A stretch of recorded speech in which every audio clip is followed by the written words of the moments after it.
शिव बाबा याद है ना। ओम शांति। 17 मई 2024 के ईश्वरीय महावाक्य। पहले सुनते हैं मुरली के मुख्य पॉइंट्स। बाबा ने कहा, अभी तुम्हें एक बाप की अव्यभिचारी याद से पवित्र बन शांतिधाम घर जाना है और कुछ भी याद न आए, शरीर से भी ममत्व टूट जाए। यही है सच्चा बैगर बनना।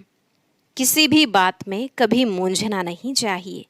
निश्चय बुद्धि बन तुम्हारे पास जो कुछ भी है सब बाप को सौंपकर पूरा बैगर बन जाओ। यहाँ जो पूरा बैगर बनते वही बैगर टू प्रिंस बनेंगे। ग्रस्त व्यवहार में रहते तुम्हें आसक्ति तोड़ देनी है। जो जितना दैवी गुण धारण करेंगे कराएंगे और स्वदर्शन चक्रधारी बनकर औरों को बनाएंगे, वह भविष्य में उतना ही उच्च पद पाएंगे। फिर बाबा ने कहा, अभी तुम पत्थर बुद्धि से पारस बुद्धि बन रहे हो। तुम बच्चों को कितनी खुशी रहनी चाहिए। कहते भी हैं, अतीन्द्रिय सुख पूछना हो तो गोपी वल्लभ के गोप गोपियों से पूछो। आधा कल्प तुम जो भी पढ़ते या सुनते आए उससे क्या प्राप्ति हुई? पेट खाली ही रहा। अभी यह सच्ची गीता सुनकर तुम्हारा पेट भर जाता है, अर्थात भरपूर हो जाते हो। लास्ट में बाबा ने कहा, अभी राजधानी स्थापन हो रही है। तुम बच्चों को स्वयं बाप पढ़ा रहे हैं, लेकिन सब एक रस तो नहीं पढ़ेंगे, इसलिए सबका पद नंबरवार हो जाता है। ऐसा बाप जो तुम भारतवासियों को सारे विश्व का राज्य देते हैं, उनको कभी भूलना नहीं चाहिए। बाप और घर को याद करते रहो। अब सुनते हैं महावाक्यों को विस्तार से। बाबा ने कहा, मीठे बच्चे, ग्रस्त व्यवहार में रहते हुए ऐसा ट्रस्टी बनो जो किसी भी चीज़ में आसक्ति न रहे। हमारा कुछ भी नहीं, ऐसा बैगर बन जाओ। प्रश्न, तुम बच्चों के पुरुषार्थ की मंजिल कौन सी है? उत्तर, आप मर गई दुनिया, यही है तुम्हारी मंजिल। शरीर से ममत्व टूट जाए, ऐसा बैगर बनो जो कुछ भी याद न आए। आत्मा अशरीरी बन जाए, बस हमको वापस जाना है। ऐसा पुरुषार्थ करने वाले बैगर टू प्रिंस बनते हैं। तुम बच्चे ही फकीर से अमीर, अमीर से फकीर बनते हो। जब तुम अमीर हो तो एक भी गरीब नहीं होता है। ओम शांति। बाप बच्चों से पूछते हैं कि आत्मा सुनती है या शरीर सुनता है? आत्मा सुनेगी जरूर शरीर द्वारा। बच्चे लिखते भी ऐसे हैं, फलाने की आत्मा बाप दादा को याद करती है, फलाने की आत्मा आज फलानी जगह जाती है। यह जैसे आदत पड़ जाती है। हम आत्मा हैं, क्योंकि बच्चों को आत्म अभिमानी बनना है। जहाँ भी देखते हो जानते हो आत्मा और शरीर हैं, और इनमें हैं दो आत्माएं। एक को आत्मा और एक को परमात्मा कहते हैं। परमात्मा खुद कहते हैं, मैं इस शरीर में जिसमें इनकी आत्मा भी प्रवेश रहती है, मैं प्रवेश करता हूँ। शरीर बिगर तो आत्मा रह नहीं सकती। अब बाप कहते हैं, अपने को आत्मा समझो। अपने को आत्मा समझेंगे तब बाप को याद करेंगे और पवित्र बन शांतिधाम में जाएंगे। और फिर दैवी गुण भी जितना धारण कर और कराएंगे, स्वदर्शन चक्रधारी बनकर और बनाएंगे, उतना ऊंचे पद पाएंगे। इसमें कोई मूंझते हो तो पूछ सकते हो। यह तो जरूर है, मैं आत्मा हूँ। बाप बच्चों को ही कहते हैं जो ब्राह्मण बने हैं, दूसरों को नहीं कहेंगे। बच्चे ही प्रिय लगते हैं। हर एक बाप को बच्चे प्रिय लगते हैं। दूसरे को भल बाहर से प्यार करेंगे, परंतु बुद्धि में है यह हमारे बच्चे नहीं हैं। मैं बच्चों से ही बात करता हूँ, क्योंकि बच्चों को ही पढ़ाना है। बाकी बाहर वालों को पढ़ाना तुम्हारा काम है। कोई तो झट समझ जाते हैं, कोई थोड़ा समझ कर चले जाएंगे। फिर जब देखेंगे यहाँ तो बहुत वृद्धि हो रही है, तब आएंगे। देखें तो सही। तुम यही समझाएंगे कि बाप सभी आत्माओं व बच्चों को कहते हैं, मुझे याद करो। सभी आत्माओं को पावन बाप ही बनाते हैं। वह कहते हैं, मेरे सिवाय और कोई को याद न करो, मेरी अव्यभिचारी याद रखो तो तुम्हारी आत्मा पावन बन जाएगी। पतित पावन मैं एक ही हूँ, मेरी याद से ही आत्मा पावन बनेगी। इसलिए कहते हैं बच्चों, मामेकम याद करो। बाप ही पतित राज्य से पावन राज्य बनाते हैं, लिबरेट करते हैं। कहाँ ले जाते हैं? शांति धाम, फिर सुख धाम। मूल बात ही है पावन बनने की। 84 का चक्र समझाना भी सहज है, चित्र देखने से ही निश्चय बैठ जाता है। इसलिए बाबा हमेशा कहते रहते हैं, म्यूजियम खोलो भबके से तो मनुष्यों को भबका खींचेगा। बहुत आएंगे, तुम यही सुनाएंगे कि हम बाप की श्रीमत पर यह बन रहे हैं। बाप कहते हैं, मामेकम याद करो और दैवी गुण धारण करो। बैज तो जरूर साथ होना चाहिए। तुम जानते हो हम बैगर टू प्रिंस बनेंगे। पहले तो श्री कृष्ण बनेंगे ना। जब तक श्री कृष्ण न बने तब तक श्री नारायण बन न सके। बच्चे से बड़ा हो तब नारायण नाम मिले। तो इनमें दोनों चित्र हैं। तुम यह बनते हो। अभी तुम सब बैगर बने हुए हो। यह ब्रह्मा कुमार कुमारियां भी बैगर्स हैं। इनके पास कुछ भी नहीं है। बैगर अर्थात जिनके पास कुछ भी न हो। कोई कोई को हम बैगर नहीं कहेंगे। यह बाबा तो है सबसे बड़ा बैगर। इसमें पूरा बैगर बनना होता है। गृहस्थ व्यवहार में रहते आसक्ति तोड़नी होती है। तुमने ड्रामा अनुसार आसक्ति तोड़ दी है। निश्चय बुद्धि ही जानते हैं हमारा जो कुछ है वह बाबा को दे दिया। कहते भी है ना, हे भगवान, आपने जो कुछ दिया है वह आपका ही है, हमारा नहीं है। वह तो होता है भक्ति मार्ग। उस समय तो बाबा दूर था, अब बाबा बहुत नज़दीक है। सामने उनका बनना होता है। तुम कहते हो बाबा, बाबा के शरीर को नहीं देखना है। बुद्धि चली जाती है ऊपर। भले यह लोन लिया हुआ शरीर है, परंतु तुम्हारी बुद्धि में है हम शिव बाबा से बात करते हैं। यह तो किराए पर लिया हुआ रथ है, उनका थोड़े ही है। यह तो जरूर है, जितना बड़ा आदमी होगा तो किराया भी बहुत मिलेगा। मकान मालिक देखेगा, राजा मकान लेते हैं तो 1000 किराए का 4000 बोल देगा, क्योंकि समझते हैं यह तो धनवान है। राजे लोग कभी भी बोलेंगे नहीं कि यह तो जास्ती लेते हो। नहीं, उन्हों को पैसे आदि की परवाह ही नहीं रहती है। वह खुद कोई से बात नहीं करते हैं, प्राइवेट सेक्रेटरी ही बात करते हैं। आजकल तो रिश्वत बिगर काम नहीं चलता। बाबा तो बहुत अनुभवी है। वो लोग बड़े रॉयल होते हैं। चीज़ पसंद की बस, फिर सेक्रेटरी को कहेंगे इनसे फैसला कर ले आओ। ऐसे माल खोल कर रखेंगे। महाराजा महारानी दोनों आएंगे। जो चीज़ पसंद होगी उन पर सिर्फ आंख से इशारा करेंगे। सेक्रेटरी बात कर बीच में अपना हिस्सा निकाल लेते हैं। कोई कोई राजाएं साथ में पैसा ले आते, सेक्रेटरी को कहेंगे इनको पैसा दे दो।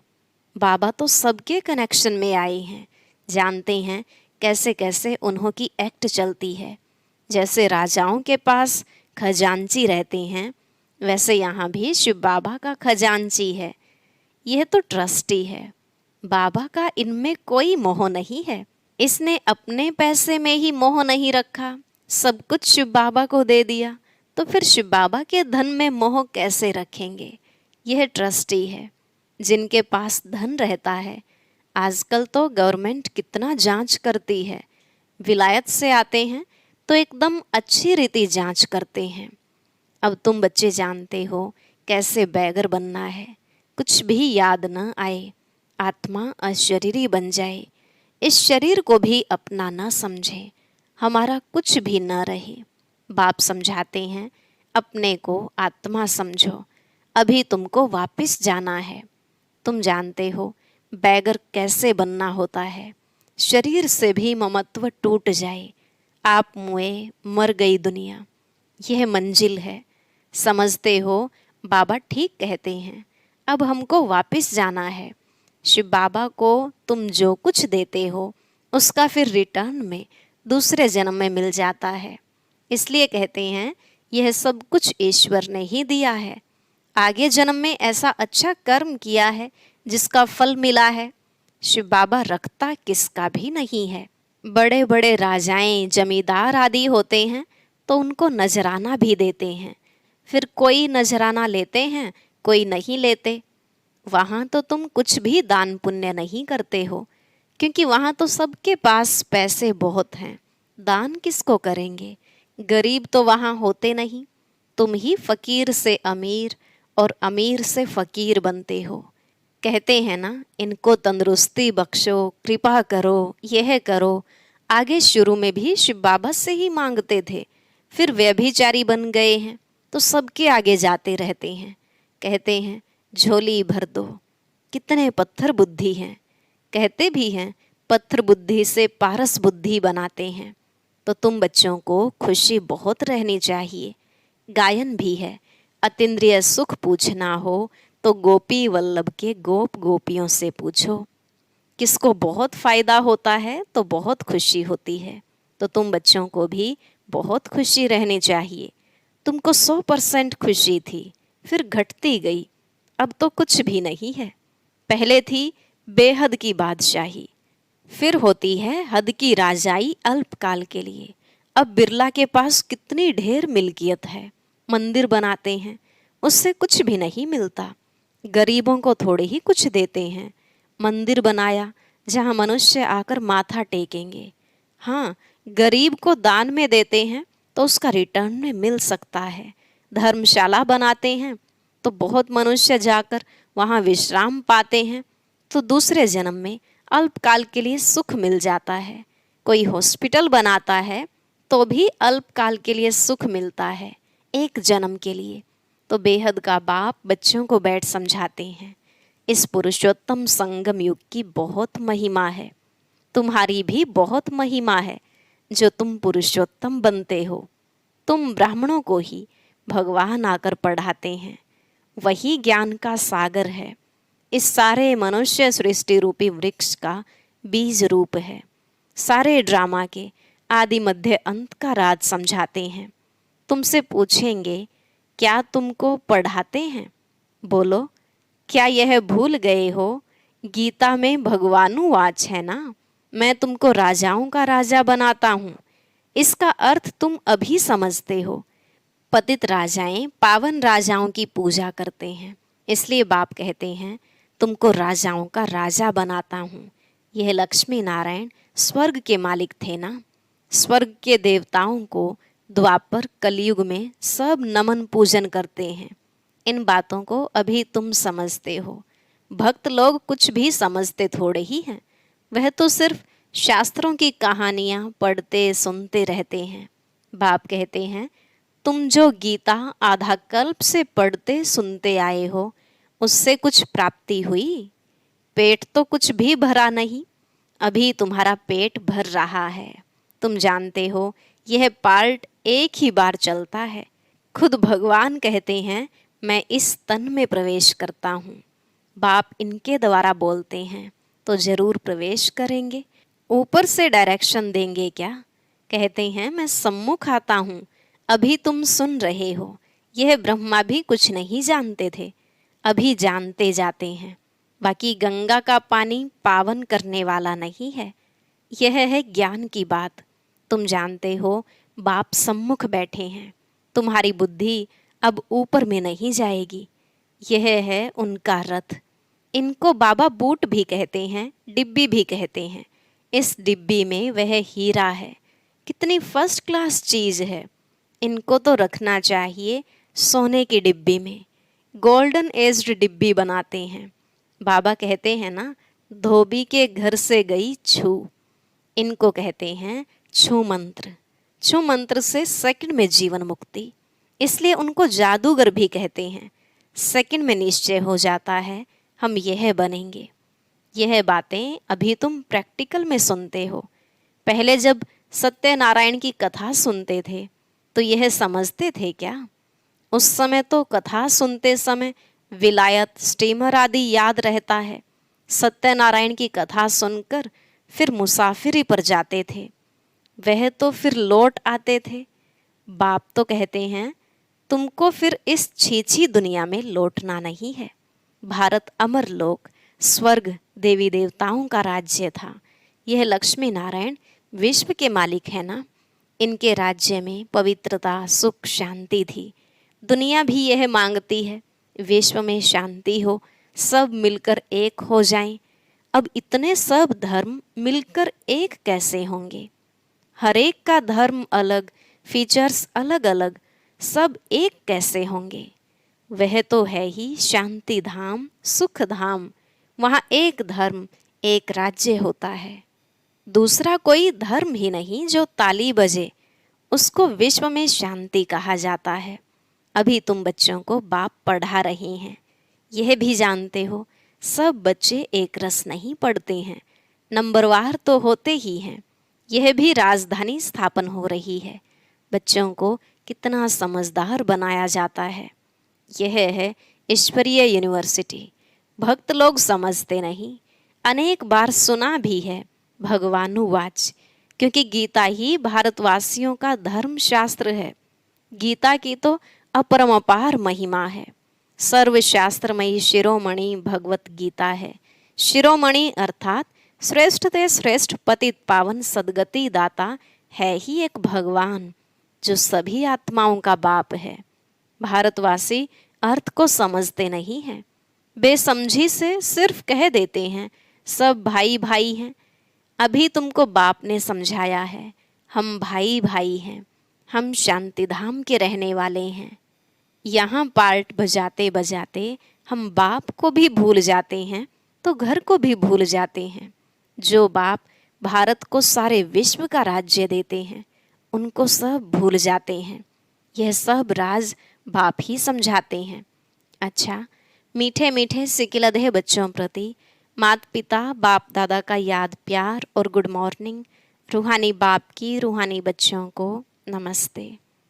रूहानी बच्चों की रूहानी बाप दादा को नमस्ते नमस्ते। Good morning. शुक्रिया बाबा, शुक्रिया। धारणा के लिए मुख्य सार। पहला पॉइंट, अतीन्द्रिय सुख का अनुभव करने के लिए स्मृति रहे कि यही पुरुषोत्तम संगम युग है, जबकि हमें भगवान पढ़ाते हैं जिससे हम राजाओं का राजा बनेंगे। अभी ही हमें ड्रामा के आदि मध्य अंत का ज्ञान है। दूसरा, अब वापस घर जाना है, इसलिए इस शरीर से भी पूरा बैगर बनना है। इसे भूल अपने को अशरीरी आत्मा समझना है। आज का वरदान, सदा संतुष्ट रहे अपनी दृष्टि वृत्ति कृति द्वारा संतुष्टता की अनुभूति कराने वाले संतुष्ट मणि भव। सदा संतुष्ट रहे अपनी दृष्टि वृत्ति कृति द्वारा संतुष्टता की अनुभूति कराने वाले संतुष्ट मणि भव। बाबा ने कहा, ब्राह्मण कुल में विशेष आत्माएं वो हैं जो सदा संतुष्टता की विशेषता द्वारा स्वयं भी संतुष्ट रहती हैं और अपनी दृष्टि वृत्ति और कृति द्वारा औरों को भी संतुष्टता की अनुभूति कराती हैं। वही संतुष्ट मणियाँ हैं जो सदा संकल्प, बोल, संगठन के संबंध, संपर्क व कर्म में बाप दादा द्वारा अपने ऊपर संतुष्टता के गोल्डन पुष्पों की वर्षा अनुभव करती हैं। ऐसी संतुष्ट मणियाँ ही बाप दादा के गले का हार बनती हैं, राज्य अधिकारी बनती हैं और भक्तों के सिमरण की माला बनती हैं। स्लोगन, नेगेटिव और वेस्ट को समाप्त कर मेहनत मुक्त बनो। नेगेटिव और वेस्ट को समाप्त कर मेहनत मुक्त बनो। ओम शांति। आज बाबा ने अमृत वेले से जुड़ा एक ऐसा समाचार सुनाया है जो हर एक ब्राह्मण के लिए जानना बहुत जरूरी है।